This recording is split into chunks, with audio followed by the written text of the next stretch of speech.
আমি হচ্ছে তখন থাইল্যান্ডে চাকরি করি, এগোটাতে আর কি। তো তখন হঠাৎ করে আমার মনে হয় যে এর পরের চাকরিটা ফ্যাংয়ে হলে কেমন হয়। ফ্যাং হচ্ছে Facebook, Amazon, Google, Netflix, Microsoft, Netflix, Apple Apple তো হচ্ছে আমার এই তিনটার মধ্যে মূলত টার্গেট ছিল হচ্ছে গুগল, ফেসবুক আর অ্যামাজন। বাকি দুইটার উপরে হচ্ছে আমি তখন ওইরকম ফোকাস করি নাই। তো খোঁজ খবর করা শুরু করি কিভাবে হয় কিভাবে না হয়। তখন আসলে আমি ইন্টারভিউ এর প্রক্রিয়া ভাবে জানি না। তো এই সময় হচ্ছে কি, এই সময় কিছু কিছু স্মৃতি আছে এরকম যে আহ, আমি হচ্ছে আহ, ওইসব প্রতিষ্ঠানে চাকরি করে এবং তারা বেশ পরিচিত মুখ আর কি বাংলাদেশে। তো তাদের কিছু লোক কয়েকজনকে লিঙ্কডইনে অ্যাপ্রোচ করার চেষ্টা করি আর কি। তো অ্যাপ্রোচ করার চেষ্টা করে দেখলাম যে তারা হচ্ছে আহ, আমার প্রশ্নগুলো এড়িয়ে যাচ্ছিল অথবা কোনো অ্যান্সার দিচ্ছিল না, কাইন্ড অফ আমাকে ইগনোর করলো। তো ওই জিনিসটা আমার খারাপ লাগলো যে আহ, মানে ক্যারিয়ারে তো ভালো অবস্থানে আছি, তো এখনো কি মানে মানুষের কাছ থেকে ইগনোর হবো একটা বিশেষ শ্রেণীর কাছ থেকে। তো এটা আসলে তখনই কাইন্ড অফ একটা চ্যালেঞ্জ হিসেবে নিই যে পরে আসলে ফ্যাঙে ঢুকবো অথবা হচ্ছে আমার প্রেজেন্ট যে ক্যারিয়ার আছে ওইটাকেই ডিস্ট্রয় করে দিব, মানে একটা জেদের মতো চাপে। এখন আমার সেই ক্ষেত্রে প্রথমে প্রক্রিয়া শুরু হয়ে হচ্ছে এরকম, আমি নিজে একটা অ্যান্ড্রয়েড অ্যাপ ডেভেলপ করি। এখন অ্যাপ তো অনেক রকমই হয়, আহ, মানে এই অ্যাপটা একটু আলাদা ছিল। তখন পর্যন্ত পারা যায় আর কি, মানে একটা লিমিট পরে হচ্ছে লিঙ্কডইন এটা ব্লক করে দেয়, তাদের আর করা যায় না। 100 অথবা 150 রিক্রুটারকে মেসেজ পাঠাইছি যে আমি এগুলা এগুলা করছি, তো তোমরা আমাকে ইন্টারভিউতে ডাক দিলে ডাকো। তো তার মধ্যে দেখা যায় 2 জন থেকে 3 জন এই মেসেজ গুলো আর কি রিপ্লাই করছে, বাকি সবাই ইগনোর করে দিচ্ছে। তো অনেক ধৈর্যের ব্যাপার এই ক্ষেত্রে, একটা ইন্টারভিউ অ্যারেঞ্জ করা অনেক ধৈর্যের ব্যাপার। তো আমি হ্যাঁ 2টা থেকে 3টা অ্যান্সার পাই, তার মধ্যে একজন মানে আমাকে আর কি খুব ফ্রেন্ডলি ছিল গুগলের সময় বলতে গেলে। তো উনি হচ্ছে আমাকে অপরচুনিটিটা দেয়। তো এইবার আমি ফোন ইন্টারভিউ দেই। তো গুগলের ইন্টারভিউটা ইভেন বাকিগুলোর থেকেও একটু কঠিন। প্রথমবার ফোন ইন্টারভিউতে একই কথা, হচ্ছে হলো প্রথম ইন্টারভিউতে বলছে আমি কর্নার কেস ঠিক মতো ক্যালকুলেশন করে আমি প্রবলেমটা সলভ করিনি। এরপর হচ্ছে আমি উনি আমাকে আরেকটা অপরচুনিটি দেয়, বলে যে তুমি আরেকবার ফোন ইন্টারভিউ দাও। তো হচ্ছে আমি সেকেন্ড অ্যাটেম্প নেই, সেকেন্ড অ্যাটেম্পটে ফিডব্যাক খুব ভালো আসে, বলে যে সবই পারফেক্ট, বলার কিছু নেই। তো হচ্ছে আমি ফোন ইন্টারভিউ পার হয়ে যাই, ফোন ইন্টারভিউতে পার হয়ে এবার গুগলের অনসাইটে যাই। তো গুগলের অনসাইটে হচ্ছে 3 রাউন্ড কোডিং, 1 রাউন্ড বিহেভিয়ারাল ছিল। তো এইবার আমি একটু অবাকই হই, কারণ প্রশ্নগুলো ঠিক এতটাই কঠিন ছিল, মানে আমি আসলে এতটা এক্সপেক্ট করি নাই। আমি মানে আগে যেগুলো দিছি তার তুলনায় কয়েক গুণ কঠিন। কিন্তু তারপরে আমি 2টা ইন্টারভিউতে ভালো করি, এবং একটা ইন্টারভিউ প্রবলেম এতটাই কঠিন ছিল যে ওইটা আমি অপটিমাইজড ওয়েতে করতে পারিনি। আমি ব্রুট ফোর্স অথবা যেটা মানে যেটা হচ্ছে যে জাস্ট ওই লুপ দিয়ে কোনো রকম ভাবে করে রাখো, ওইভাবে করে রাখছি, প্রবলেম সলভ হয়েছে। কিন্তু ওই একজন, বাকি সবাই ভালো ফিডব্যাক দিল, ওই একজন ফিডব্যাক দিছে যে হচ্ছে মানে কমপ্লিকেটেড অ্যালগরিদম সলভ করতে পারে না। তো সেই ক্ষেত্রে গুগলের ইন্টারভিউয়ার বলে যে আমরা আগাইতে পারতেছি না, কিন্তু তুমি ক্লোজ ছিলা, তুমি টু ক্লোজ ছিলা। তো সেই অর্থে তোমাকে আমরা আরেকটা অপরচুনিটি দিব, তুমি 6 মাস পরে আরেকবার ইন্টারভিউ দিতে পারবা। তো সেই হিসাবে আমার এপ্রিলে ইন্টারভিউ দেওয়ার কথা। কিন্তু মার্চের দিকে আমার ফেসবুক আনলক হয়ে যায় এবং হচ্ছে হলো অ্যামাজন থেকে আনলক হয়ে যায়, কারণ ততদিনে আমার 1 বছর খানিক হয়ে গেছে। তো হঠাৎ করে ফেসবুকের একজন ইন্টারভিউয়ার আমার কাছে, এইবার আমি নক করিনি, এবার উনি আমার কাছে আসছে যে এরকম তুমি তো আগের বছর দিছিলা, তো এখন আমাদের একটা ওপেনিং আছে, তো তুমি অ্যাপ্লোড যদি করতে চাও করতে পারো। তো ডিসেম্বর থেকে এই মার্চ পর্যন্ত সময়টা আমি হচ্ছে প্রায় ইনহিউম্যানিক পরিশ্রম করি, এবং এই সময়ের মধ্যে আমি আমার ইমপ্রুভমেন্ট গুলো দেখতে পাই আর কি। যেমন উইকলি কন্টেস্ট যেগুলো হইতো সেগুলোতে আমার স্কোর ভালো হওয়া শুরু করে, টাইমিং ভালো হওয়া শুরু করে। তারপর হচ্ছে আমি যে কোনো প্রবলেম আগের থেকে অনেক দ্রুত সলভ করতে পারতাম, এই সময় খুব তাড়াতাড়ি ব্রেন ক্যাচ করতো। এটা স্লোলি প্রবলেম সলভিং করতে করতে বছর খানেক, 1 বছর যদি প্রোগ্রামিং এর এক্সপিরিয়েন্স থাকে তাহলে 1 বছর লাগে আর কি এই অবস্থাটা আসতে। তো যখন এই অবস্থাটা আসলো তখন হচ্ছে আমি ওনাকে বললাম ঠিক আছে আমি দিব। তো দেওয়ার পরে এবার হচ্ছে হলো সবকিছুই ফ্লুয়েন্ট ছিল। এবং ওই একই সময় অ্যামাজনের একজন রিক্রুট, অ্যামাজনে আমি একটা, এবার অ্যামাজনে আমি অ্যাপ্লিকেশন ড্রপ করি ওই সময়, মানে ফেসবুক থেকে আমাকে রিচ করছে, আমি অ্যামাজনে ড্রপ করছি। তো করার পরে তখন হচ্ছে অ্যামাজনের একজন রিক্রুটারও ব্যাক করে, মানে আমাকে রিপ্লাই করে। তখন হচ্ছে আমি অ্যামাজন আর গুগলের ফেসবুকের ফোন ইন্টারভিউ একসাথে দিই, এবং এবার দুইটাই এক্সেলেন্ট হয়। মানে 2জনই যখন আমার কাছে ফিডব্যাক নিয়ে আসছিল তখন বলছিল যে স্প্লেন্ডিড পারফরমেন্স, বলার কিছুই নাই, টাইমিং ঠিক ছিল, তুমি যে জিনিস যেভাবে এক্সপ্লেইন করছো অথবা থিওরিটিক্যাল যে কোশ্চেন ছিল প্রত্যেকটাতে তুমি স্প্লেন্ডিড পারফরমেন্স করছো।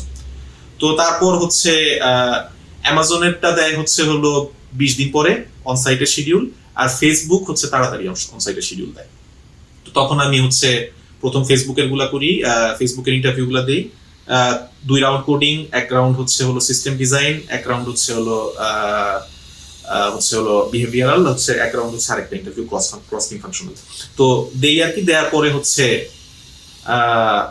এইবার দেওয়ার পরে আমি জানতাম আর কি হয়ে যাবে, কিন্তু তারপরেও 3-4 দিন অপেক্ষা করা লাগছিল। অপেক্ষা করার পরেই যখন জাস্ট কিছুদিন আগে ইন্টারভিউ রিক্রুটার আমার কাছে ব্যাক করলো যে প্রত্যেকটা ইন্টারভিউ ভালো হয়েছে, এখানে কোনো ইন্টারভিউয়ারই কোনো ব্যাড ফিডব্যাক দেয় না, ইভেন মাইনরও না, সো আমরা তোমাকে অফার করতে যাচ্ছি।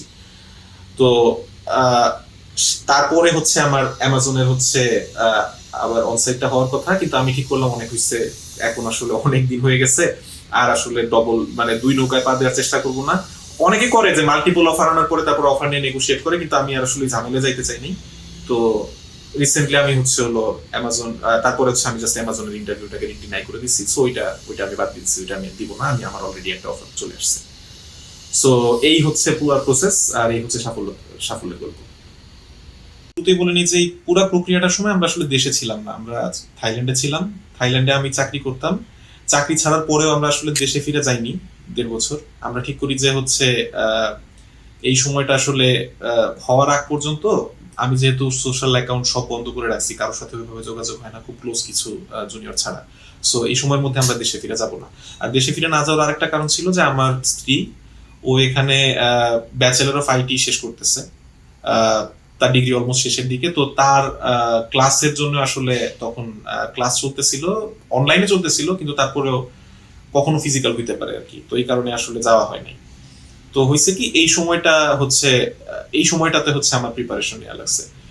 তো যেটা হয়েছে যে যেহেতু আমরা এখানে 2জন একা থাকি, সেহেতু তো আর যেহেতু দেশের বাইরে হেল্পিং হ্যান্ড বলতে কেউ থাকে না, মানে কোনো কাজের লোক অথবা এরকম কিছু থাকে না। তো সব কাজ নিজেদেরই করতে হয়। সবাই যেটা করে যে স্বামী স্ত্রী ভাগাভাগি করে নেয় কাজগুলো,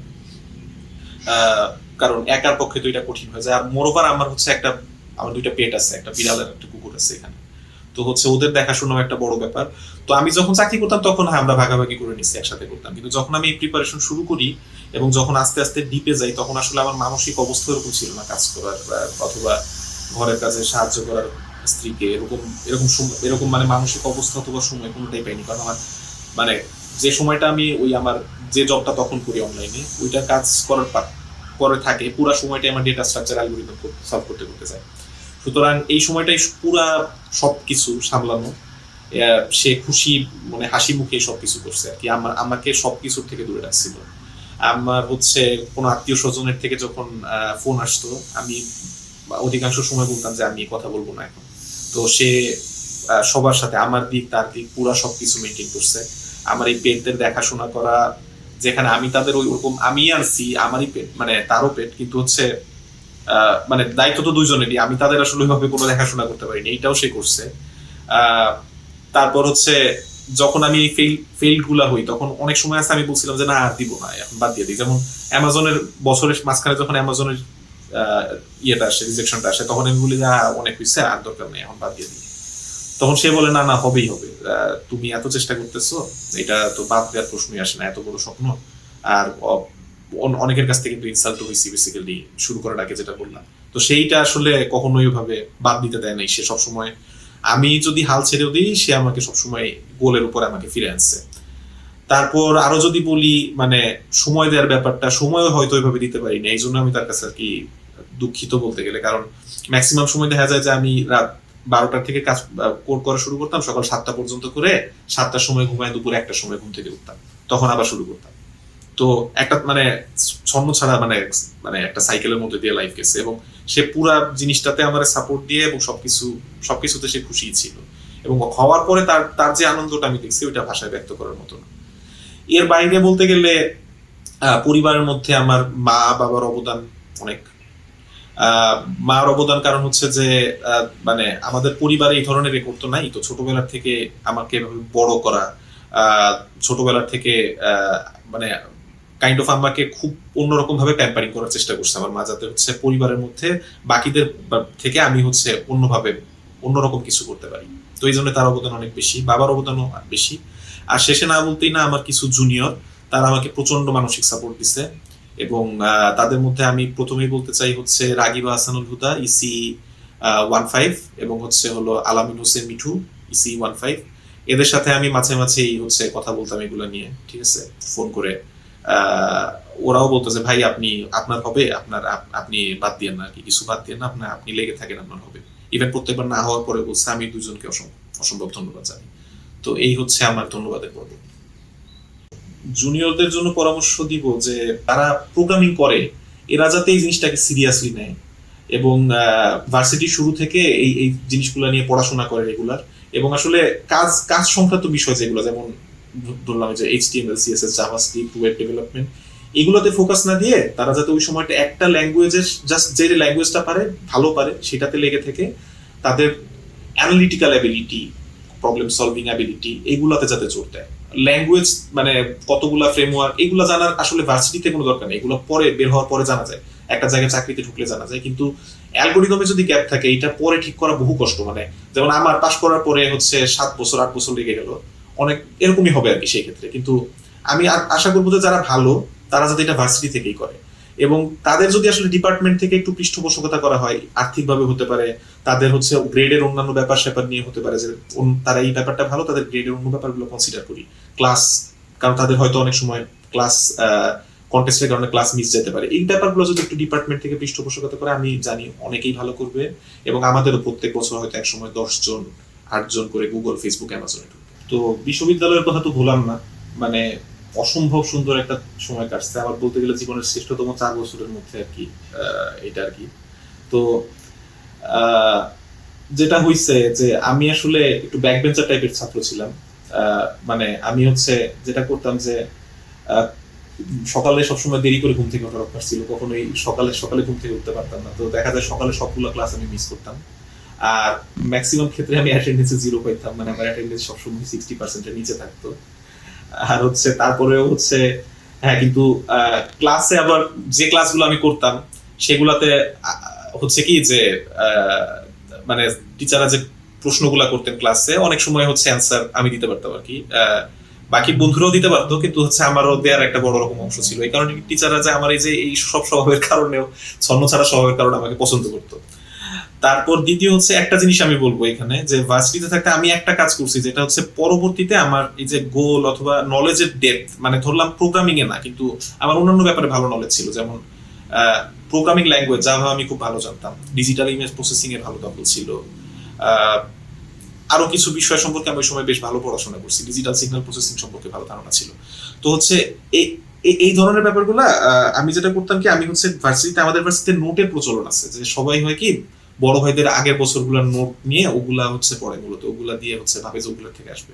কিন্তু ভাই আমি বলি কি যে এতে না পরীক্ষায় ভালো রেজাল্ট হয়তো করা যায়, কিন্তু হচ্ছে এই যে ভিতরের যে মানে নলেজের ডেপথ, এটা কিছুই হয় না, কারণ নোট পড়ে তো আর কিছু বোঝা যায় না, নোট পড়ে হচ্ছে পরীক্ষার খাতায় জাস্ট লিখে দিয়ে আসার মতো।